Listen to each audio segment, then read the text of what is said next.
안녕하세요. 저번 시간에 35회차 애뉴얼 미팅에 이뮤노멘 테라피틱스가 참석해서 데이터를 발표한다고 했었죠. 그 날짜가 어떻게 되느냐? 여기 밑에 있습니다. Virtual Annual Meeting에 참석을 하는데 이게 이제 11월 9월부터 14일 사이에 이제 데이터가 프레젠트 됩니다.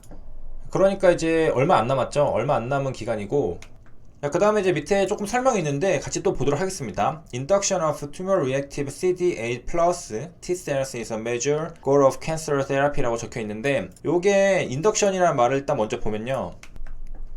자, the act of causing an event or process to happen 이라는 뜻입니다. 그래서 무슨 말이냐면은 뭐 유도하다, 인도하다 그런 뜻입니다.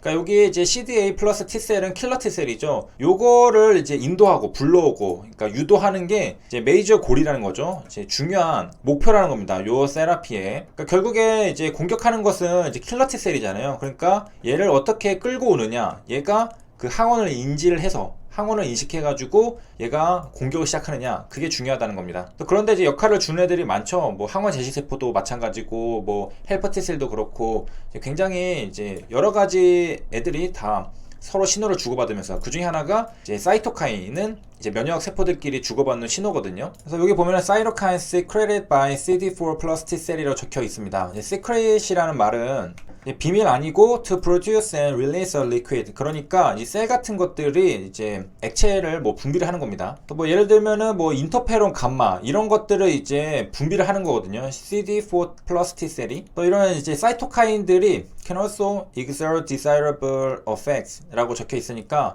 뭐 바람직한 효과들을 일으킨다. exert라는 뜻이 뭐 이제 영향력을 가하다 그런 뜻입니다. 그래서 이제 영어 단어 사전을 찾아보면은 to use power 이런 거, 그 다음에 the ability to make something happen 이런 능력들. 그래서 어쨌든 이제 이거를 종양미세 환경이라 하거든요. 요런데 이제 바람직한 이제 영향을 미칠 수 있다고 합니다. 이런 사이토카인들이 이제 CD4 플러스 T셀이 분비하는 사이토카인들이 이런 종양미세 환경에 영향을 준다. 바람직한.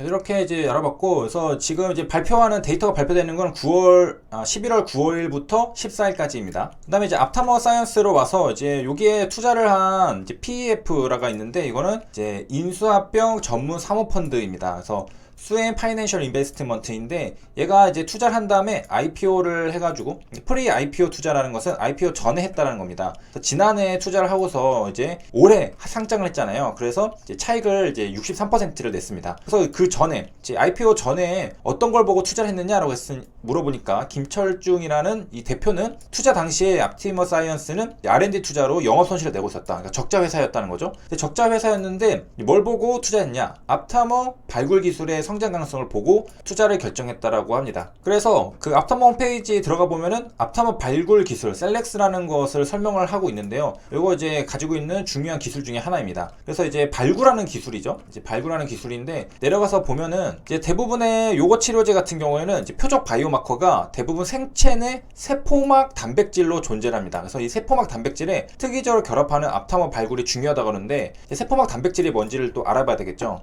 그래서 세포막 단백질 구조 및 기능, 이런 것들이 뭐냐, 인간 전체 유전자의 30%가 세포막 단백질이라고 하네요. 멤브레인 프로틴이라고 적혀 있는데, 저거 뭐 전혀 새로운 게 아니라 저번에 다뤘습니다. 유나이트 플랫폼이 이제 그 융합을 한다고 했잖아요. 이 안티전이랑 멤브레인 프로틴 1을 융합한다고 했습니다. 붙인다고 했는데, 여기에 나온 이 멤브레인 프로틴이 바로 여기서 보는 세포막 단백질입니다. 그러니까 전혀 새로운 게 아니고요. 여기 보면은 요거 치료제 바이오마커가 세포막 단백질로 존재하니까 요따가 같이 붙여주는 게 유나이트 플랫폼의 역할이었잖아요. 그 관점에서 또 생각을 해보면 되겠고, 그래서 이제 30% 유전자가 세포막 단백질과 관련된 거라고 하네요.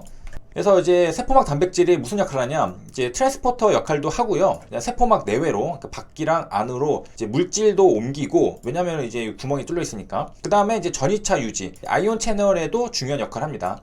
그래서 우리 뇌 신경세포 같은 경우에는 이제 전이차 이런 것들을 이용해서 전기 신호를 보내기 때문에 이런 것들도 중요하고, 그 다음에 이제 뭐 인슐린 그런 거 생각해 보면은 세포와 외부 환경의 상호작용을 매개하는 신호 전달 수용체, 리세터 이런 것들로도 광범위하게 관여를 하고 있다고 하고요.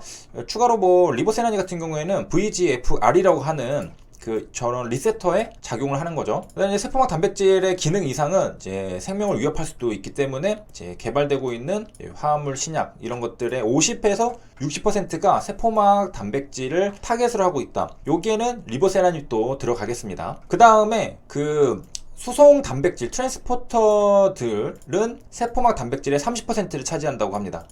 정리를 하면은 전체 유전자의 30% 이상을 차지하는 게 세포막 단백질인데 또 여기에서 30%를 차지하는 게 트랜스포터들입니다. 요거는 뭐 박테리아, 포유동물까지 이제 모든 생명체에 다 존재를 하고요. 왜냐면은 이제 수송을 해야 되니까 이런 역할을 하는 게 다 하나 정도 있어야 될 거 아니에요.